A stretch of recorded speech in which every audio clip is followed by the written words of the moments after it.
दोस्तों, आज का जो अध्याय है वो हम लोग पढ़ने वाले हैं बिहार में राष्ट्रवाद यानी क्रांतिकारी राष्ट्रवाद का उदय कैसे हुआ और किस प्रकार इसका प्रसार हुआ और इसके प्रसार ने बिहार की जो पूरी व्यवस्था है उसको किस प्रकार से चुनौती मिली। और हम ये कहें कि भारतीय स्वतंत्रता संग्राम में क्रांतिकारी जो बिहार के क्रांतिकारी आंदोलन है उसका किस प्रकार से योगदान रहा है, इसका पूरा हम लोग अध्ययन करेंगे। दोस्तों, हम लोग जानते हैं कि क्रांतिकारी विश्वास करते थे सशस्त्र विद्रोह में, सशस्त्र और हिंसक विद्रोह में विश्वास करते थे और उनका मानना था कि मातृभूमि को आजाद कराने के लिए उनको हिंसक तरीके से अंग्रेजों का प्रतिरोध करना होगा।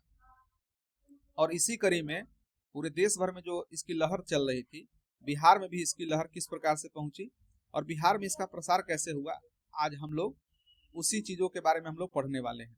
तो आइए मेरे साथ हम लोग प्रारंभ करते हैं। बिहार में क्रांतिकारी राष्ट्रवाद।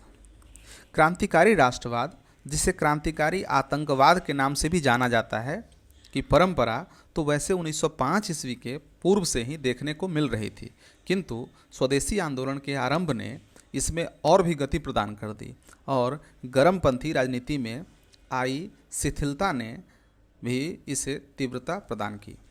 स्वदेशी एवं बहिष्कार आंदोलन की गतिशीलता में कमी आने के पश्चात राष्ट्रीय आंदोलन का और अधिक आक्रामक रूप क्रांतिकारी राष्ट्रवादी आंदोलन के रूप में देखने को मिलता है। इसके भी उभार के पीछे कमोबेश वही परिस्थितियां जिम्मेवार थी जिन्होंने गर्मपंथियों के उभार को संभव बनाया था। अंतर केवल इतना था कि वे अतिशीघ्र परिणाम चाहते थे।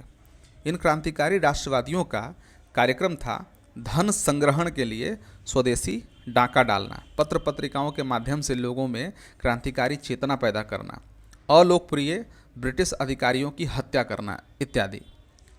अब हम देख लेते हैं कि क्रांतिकारी राष्ट्रवाद के उदय के कारण।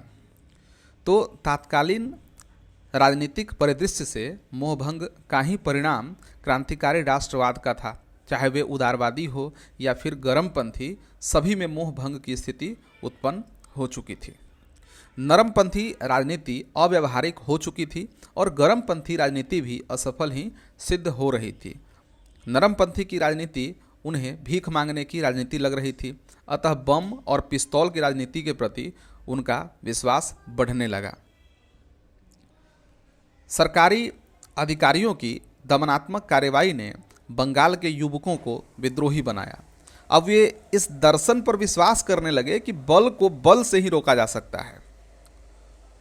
तो उग्रवादियों के उग्र तेवर और उनके कार्यकलापों ने भी ऐसे युवा राष्ट्रवादियों को प्रेरित किया जो उदारवादी नेतृत्व और स्वदेशी आंदोलन की असफलता से निराश एवं हताश थे और जिन्हें अपनी राष्ट्रवादी ऊर्जा की अभिव्यक्ति के लिए उपयुक्त मंच की तलाश थी।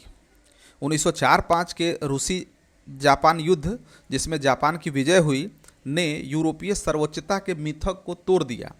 आयरिश राष्ट्रवादियों ने एवं रूसी निहिलिस्टों यानी कि विनाशवादियों द्वारा किए जाने वाले वीरतापूर्ण कार्यों और क्रांतिकारी राष्ट्रवादियों के कार्यों ने भारतीय युवकों को प्रेरित किया।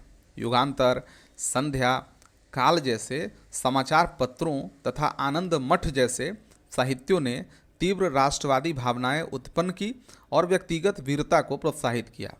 चौरी चौरा कांड के बाद गांधी जी द्वारा आंदोलन की वापसी के पीछे नवयुवक आंदोलनकारियों को कोई ठोस कारण नजर नहीं आया। फलतः गांधीवादी रणनीति से भी उनका मोह भंग हुआ और वैकल्पिक राजनीति के रूप में वे क्रांतिकारी राष्ट्रवाद की तरफ बढ़ते चले गए।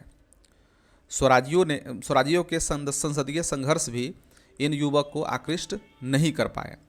रूसी क्रांति ने भी भारतीय युवा वर्ग को क्रांतिकारी मार्ग की ओर प्रेरित किया। नए साम्यवादी समूहों के उभरने जो मार्क्सवाद, समाजवाद और सर्वहारा के सिद्धांतों का प्रचार कर रहे थे, से भी क्रांतिकारियों को प्रेरणा मिली। इन सभी कारणों ने क्रांतिकारी राष्ट्रवादियों में संघर्ष की शक्ति को बढ़ावा दिया। स्वदेशी आंदोलन के क्रम में बंगाल में क्रांतिकारी उग्र राष्ट्रवाद का प्रचार हुआ। अनुशीलन समितियों के माध्यम से सरकार के विरुद्ध अनेक क्रांतिकारी घटनाओं को अंजाम दिया गया। इसका प्रभाव बिहार प्रांत पर भी पड़ा। बिहार में डॉक्टर ज्ञानेंद्र नाथ, बाबाजी ठाकुरदास तथा केदारनाथ बनर्जी ने 1906-07 में बाबाजी ठाकुरदास के द्वारा रामकृष्ण सोसाइटी की स्थापना की गई और उसके साथ ही एक समाचार पत्र दी मदरलैंड का प्रकाशन भी शुरू किया गया, जिसके द्वारा क्रांतिकारी विचारों का प्रचार प्रसार हुआ। खुदीराम बोस और प्रफुल्ल चाकी नामक दो युवकों ने 30 अप्रैल 1908 को मुजफ्फरपुर के जिला जज D.H. किंग्सफोर्ड की हत्या के प्रयास में उनके फीटन पर बम फेंका। उसमें धोखे से 2 ब्रिटिश महिलाओं की हत्या हो गई जो उसके फीटन पर सवार थी। दोनों मुजफ्फरपुर के एक नामी वकील पिंगल कैनेडी की बेटी और पत्नी थी। खुदीराम बोस को तो पुलिस ने गिरफ्तार कर लिया, लेकिन गिरफ्तारी से बचने के लिए प्रफुल्ल चाकी ने खुद को गोली मारकर आत्महत्या कर ली। खुदीराम बोस पर मुकदमा चलाया गया और 11 अगस्त 1908 को फांसी दे दी गई। बिहार में क्रांतिकारी आतंकवाद की छोटी मोटी घटनाएं होती रही, मगर इसका व्यापक स्तर पर विकास नहीं हुआ। लेकिन मुजफ्फरपुर बम कांड की घटना ने यहाँ के नवयुवक में नवीन उत्साह का प्रसार किया।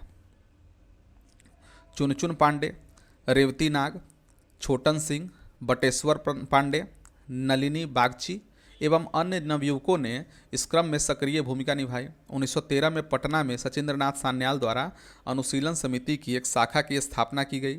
ढाका अनुशीलन समिति के सदस्य यदुनाथ सरकार ने बक्सर में और रेवती नाग ने भागलपुर में युवा क्रांतिकारियों को प्रशिक्षण देने के उपाय किए और क्रांतिकारी गतिविधियों को बढ़ाने में महत्वपूर्ण भूमिका अदा की। भूपेंद्र नाथ दत्त ने पटना में भवानी मंदिर क्रांतिकारी संस्था की स्थापना की। प्रथम विश्व युद्ध के आरंभ होने के पश्चात अंग्रेजों द्वारा दमनकारी नीति अपनाई गई, जिससे क्रांतिकारी आतंकवाद शिथिल पड़ गया। अंग्रेज़ों की दमनपूर्ण नीति, असहयोग आंदोलन की असफलता और रूस में साम्यवाद की सफलता ने पुनः क्रांतिकारी राष्ट्रवादी विचारधारा को बल प्रदान किया और क्रांतिकारी राष्ट्रवाद के द्वितीय चरण का शुभारंभ हुआ। 1927 में स्थापित पटना युवक संघ का भी बिहार में क्रांतिकारी गतिविधियों को आगे बढ़ाने में महत्वपूर्ण योगदान रहा। इस संघ में सक्रिय योगदान देने वाले में फुलेना प्रसाद वर्मा, मनीन्द्र नाथ रॉय, ब्रिजनंदन प्रसाद तथा कृष्ण बल्लभ सहाय इत्यादि प्रमुख थे। गंगा शरण सिंह, राम वृक्ष बेनीपुरी, जगदीश नारायण, अंबिका कांत सिंह के सहयोग से 1929 में पटना से युवक नामक एक मासिक पत्रिका का प्रकाशन किया गया। इससे बिहार में क्रांतिकारी आंदोलन को आगे बढ़ाने में सहायता प्राप्त हुई। इस जगह बिहार में कई जगहों पर राजनीतिक डकैतियां भी डाली गई। नवंबर 1928 में दलसिंह सराय में और जून 1929 ईस्वी में चंपारण के मौलनिया गांव में एक एक राजनीतिक डकैती डाली गई। इस डकैती में केदार मणि शुक्ल, जोगेंद्र शुक्ल, बलकू सिंह, परमानंद इत्यादि का नाम प्रमुख है। इसी समय भगत सिंह एवं बटुकेश्वर दत्त के द्वारा केंद्रीय विधानसभा में बम फेंका गया, जिसने संपूर्ण जनमानस को झकझोर दिया। बिहार के युवकों पर भी इसका अत्यधिक प्रभाव पड़ा। फिर 64 दिन की भूख हड़ताल के बाद जतिन दास की मृत्यु हो गई। इनके सम्मान में बिहार के नवयुवकों ने अपना समर्थन प्रकट किया। बिहार की महिला क्रांतिकारियों में सुश्री गौरी दास एवं कुसुम देवी का नाम काफ़ी महत्वपूर्ण है। 15 जून 1931 ईस्वी को बिहार के क्रांतिकारियों ने हाजीपुर मेल ट्रेन का खजाना लूटने का सफल प्रयास किया। पटना में 31 जुलाई 1931 ईस्वी को राय महेंद्र प्रसाद के घर में एक बम की जांच करते समय राम बाबू यादव घायल हो गए, जिसके बाद उनकी मृत्यु हो गई। पटना जिले के अमहरा गांव के यादव सिंह एवं छोटन सिंह के घर में बम बरामद किए गए। चंद्रमा सिंह ने 9 नवंबर 1932 को लाहौर एवं पटना षड्यंत्र कांड के मुखबिर फणींद्रनाथ की हत्या कर दी। गया जिले के कई स्थानों पर पुलिस को बम बनाने की सामग्री प्राप्त हुई। अंततः धीरे धीरे सरकार का दमन चक्र तेज हो गया और क्रांतिकारी आतंकवाद शिथिल पड़ गया। धन्यवाद।